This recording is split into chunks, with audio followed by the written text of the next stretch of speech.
Olá, meus queridos irmãos, que a graça e a paz do nosso Senhor Jesus esteja sobre cada um de vocês e sobre a sua família, hoje e sempre. Amém? Eu sou o pastor Antônio Júnior e eu estou aqui para trazer mais uma reflexão abençoada da palavra de Deus. Irmãos, eu estava orando, eu estava aqui pedindo para Deus me entregar uma palavra e Deus me mostrou claramente que muitos de vocês têm perdido a esperança. E eu vou te mostrar exatamente o que você deve fazer para renovar a esperança no seu coração. Irmãos, todos nós sabemos que estamos vivendo no fim dos tempos, é um tempo complicado, um tempo difícil. O próprio apóstolo Paulo disse que os últimos dias seriam dias difíceis de suportar. E por causa disso, irmãos, o que eu mais tenho percebido é que as pessoas têm perdido a esperança. Muitas pessoas não precisam de mais dinheiro, elas precisam ter esperança. Muitas pessoas não precisam ter amigos, família, porque isso elas já têm, mas falta nelas a esperança. E a esperança eu não estou falando somente para esta vida, mas a esperança da vida eterna. Sabe quando você entrega a sua vida para Jesus e você começa a viver aquele primeiro amor, que é o que nós chamamos? É aquele momento em que você fica apaixonado por Jesus. Você liga um filme para assistir o filme de Jesus, pode ser aquele filme de 1980, aquele filme antigo, mas você chora. Eu falo isso porque aconteceu comigo. Na minha conversão, no momento em que eu entreguei a minha vida para Jesus, eu ficava muito feliz, irmãos. Eu queria abraçar todo mundo, falar de Jesus para as pessoas. Eu queria que todo mundo experimentasse o que eu estava experimentando. E aí o tempo vai passando, irmãos, e vão vindo as distrações, as preocupações, os medos que nós vamos tendo do futuro, do que pode acontecer na nossa vida. Isso tudo vai dividindo o nosso coração.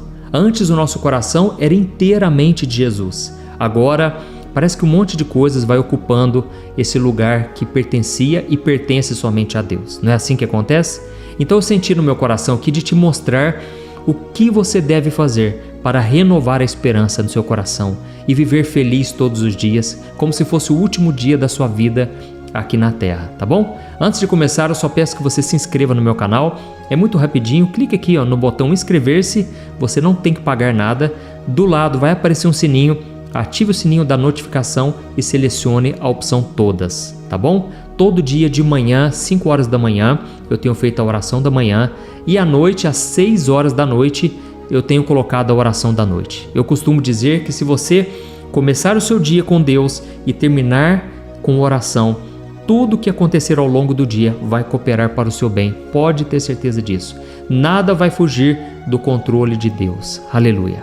Irmãos, o que acontece? Como eu estava dizendo a respeito do primeiro amor. Por que será que quando uma pessoa entrega a sua vida a Jesus, ela tem uma alegria fora do comum? Ela chega até a incomodar os outros, principalmente as pessoas da igreja, sabe?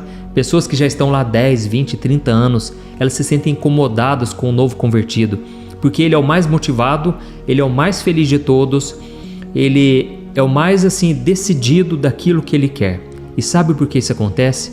Porque aquela pessoa, ela acabou de descobrir que Jesus está vivo. Jesus não era apenas um personagem histórico, não foi apenas um homem do passado, não. Jesus agora está vivo, ele ressuscitou. Irmãos, a esperança da ressurreição, guarde isso, a esperança da ressurreição é a chave para você viver feliz e contente em qualquer situação. Pode acreditar nisso. Quando nós lemos, por exemplo, no Antigo Testamento, o livro de Isaías, capítulo 53, você pode ler na sua casa, você vai ver que Jesus, ele sofreu muito na cruz.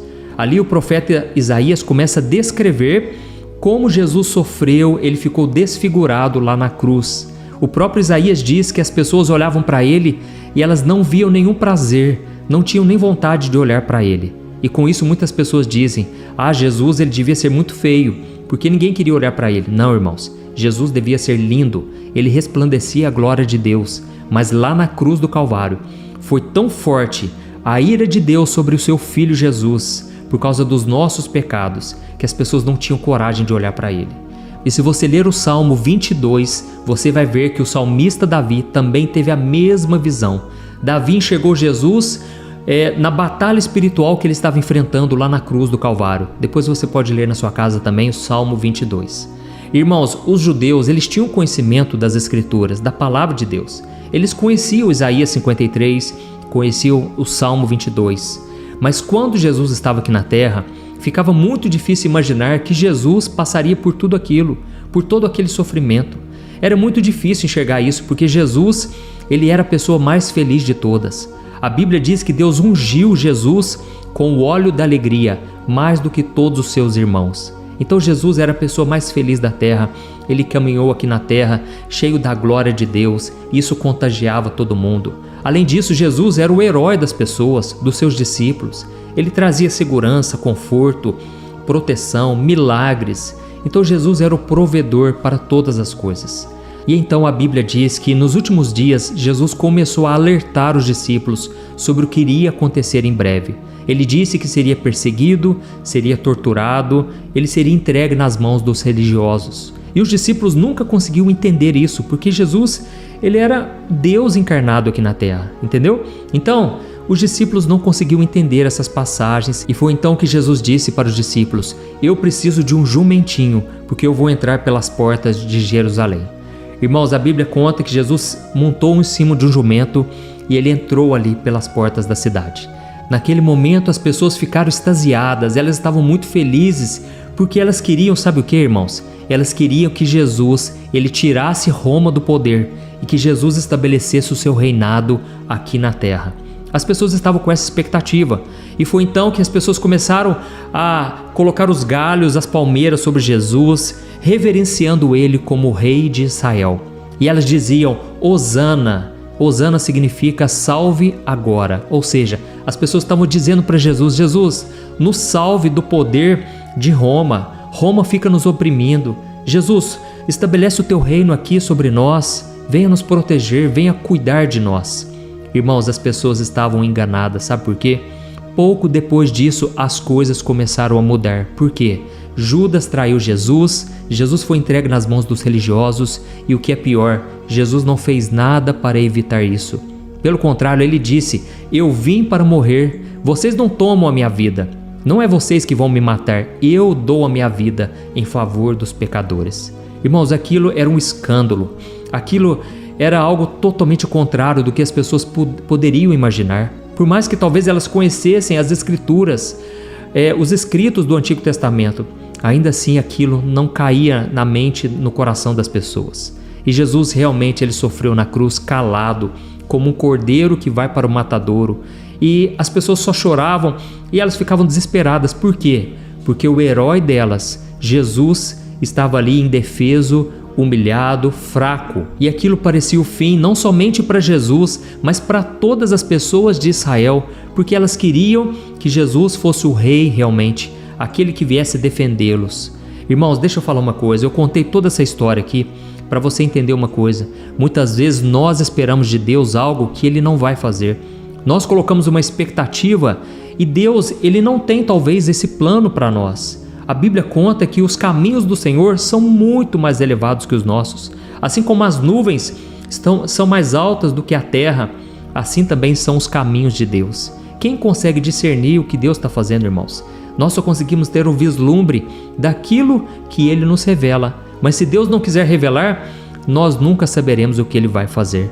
Talvez você está aqui no deserto, passando por um momento muito difícil na sua vida, e a única coisa que você tem que fazer é confiar no amor de Deus, no plano que Ele tem para a sua vida. Amém? Não queira discernir tudo, você vai ficar louco da cabeça, porque nós não conseguimos, irmãos, saber o que vai acontecer daqui a um minuto, quanto mais saber o que vai acontecer no nosso futuro, nos nossos dias daqui para frente. Então nós precisamos simplesmente confiar em Deus.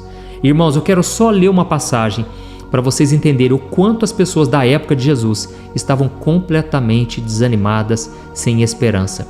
E aí depois que elas descobriram que Jesus havia ressuscitado, sabe o que aconteceu?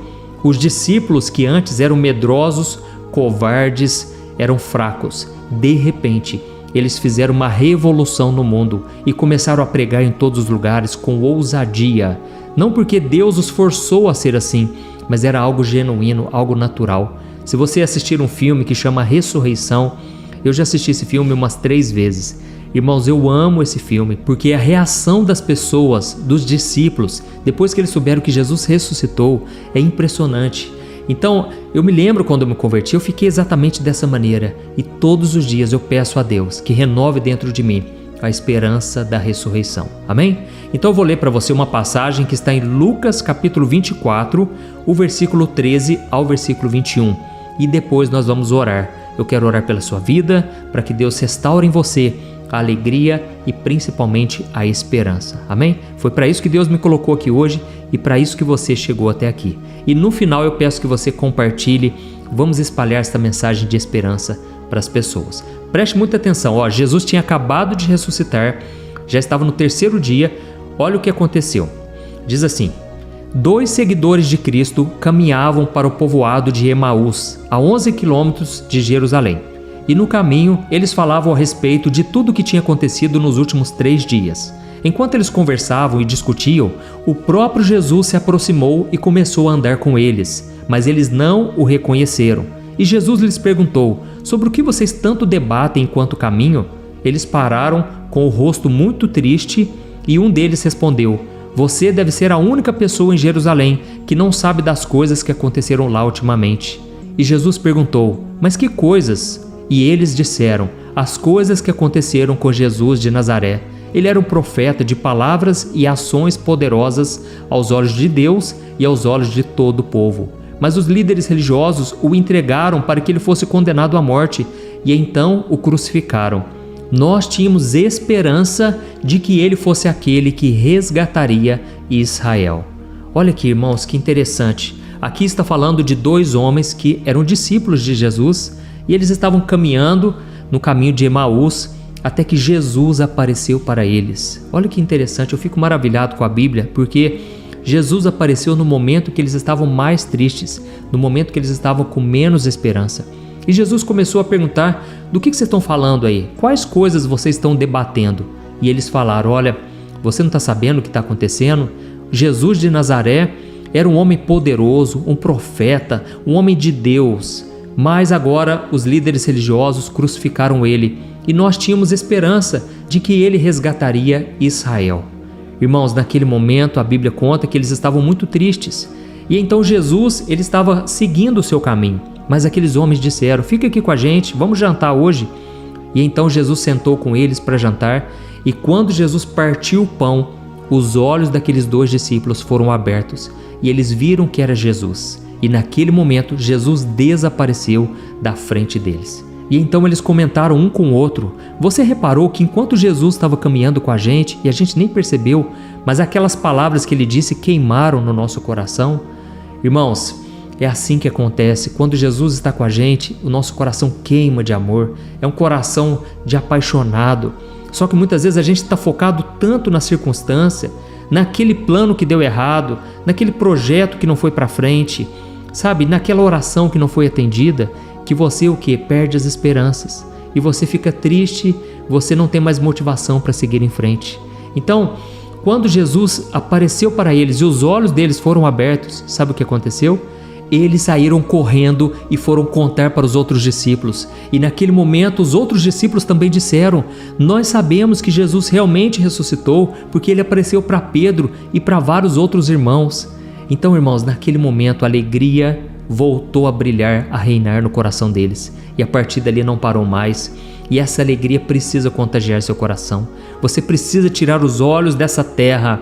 Você precisa parar de ficar achando que Deus te abandonou, que você não tem suas orações respondidas, coisa nenhuma. Você precisa acreditar em Deus e em Jesus Cristo. Amém? Não estou falando aqui de religião, eu estou falando apenas do Evangelho.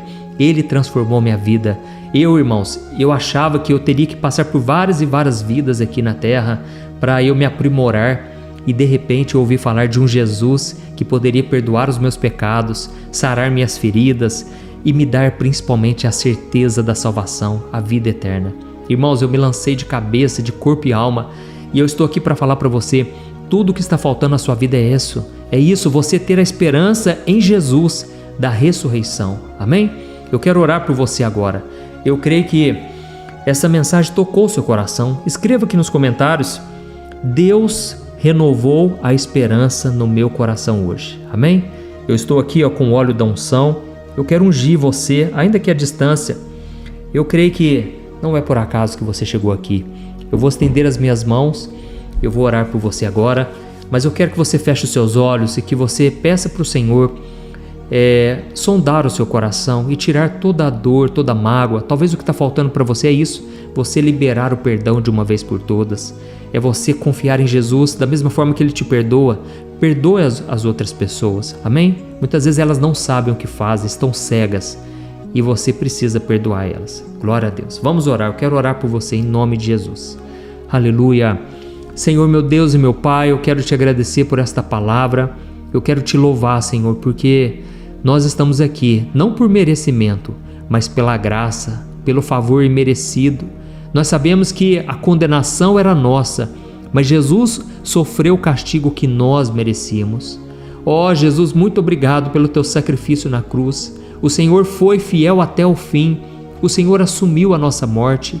O castigo que pertencia a nós foi derramado sobre o Senhor. Ó Jesus, nós não temos palavras para te agradecer, porque o Senhor fez isso por amor. Nós éramos inimigos teus por causa de nossos pecados, mas agora nós somos reconciliados com Deus por meio do teu sangue. Ó Jesus, eu te louvo, Senhor, e eu te peço agora, perdoa os nossos pecados, restaure em nós a alegria da salvação e coloca dentro de nós, meu Pai, uma esperança que está acima das circunstâncias, que não depende das coisas passageiras deste mundo. Quantos agora, meu Pai, estão orando comigo e têm medo da morte, têm pavor da morte, porque não sabe para onde vai. Mas Jesus, o Senhor mesmo disse, aquele que crê em mim, ainda que morra, viverá e será ressuscitado quando partir dessa terra. Ó Jesus, como é bom ter a esperança da salvação, da vida eterna. Nós não temos palavras para te agradecer, Jesus, porque não é pela nossa força. A salvação não depende de nós. A salvação foi conquistada por ti, Jesus, lá na cruz. E nós só temos que te louvar, Senhor. Hoje o Senhor está sentado à direita do Pai, intercedendo por nós. A tua vitória é a nossa vitória. E eu te glorifico, Jesus, porque nós não precisamos de outros deuses. Nós não precisamos de outros caminhos. Aliás, o único caminho, a verdade e a vida é o Senhor. E neste momento, Jesus, eu te peço que o poder da ressurreição alcance cada uma dessas pessoas agora, trazendo cura, trazendo libertação, trazendo milagres, e que essas pessoas sejam tocadas neste momento, meu Pai. Eu estendo as mãos para elas, Pai, em nome de Jesus, e eu te peço, Senhor, que o Senhor toque em cada ferida, em cada doença, em cada problema no corpo, meu Pai. Da mesma forma que eu estou estendendo as mãos, essa pessoa está agora com as mãos sobre o corpo. Jesus, toca, Senhor, toca. Eu repreendo agora todo mal, toda doença, em nome de Jesus. E eu te peço, Senhor, traga a cura completa. Que os médicos venham ficar surpresos, meu Pai, com a obra que o Senhor está fazendo, que a recuperação seja perfeita, seja completa. Ó Jesus, restaura a esperança também deste homem e desta mulher que estão aflitos, com medo do futuro, muitas vezes sem dinheiro, sem condições de sustentar a casa.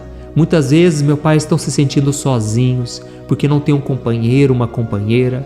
Ó Jesus, são tantos pedidos de oração, e eu entrego todos eles nas tuas mãos. E eu te peço, unge cada um dos teus filhos, Senhor, e que a unção despedace todo o jugo, toda a opressão, causando depressão, causando tristeza, angústia, caia por terra agora. E é em teu nome, Senhor, que nós tomamos posse de todas as tuas promessas. Em nome de Jesus que eu oro e já te agradeço. Amém. Glória a Deus. Aleluia.